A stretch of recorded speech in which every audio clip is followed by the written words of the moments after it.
ಮಂಗಳೂರಿನ ಕಾಬೂರು ಮುಲ್ಲಕಾಡು ಶ್ರೀ ರಾಮ ಭಜನಾ ಮಂಡಳಿ ರಿಜಿಸ್ಟರ್ನ 49ನೇ ವಾರ್ಷಿಕ ಭಜನಾ ಮಂಗಲೋತ್ಸವ ವಿಜೃಂಭಣೆಯಿಂದ ನಡೆಯಿತು.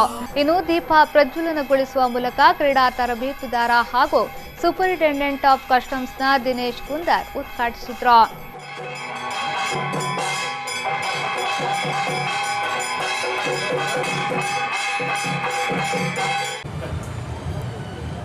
तमेव माता च पिता त्वमेव त्वमेव बन्धुश्च त्वमेव त्वमेव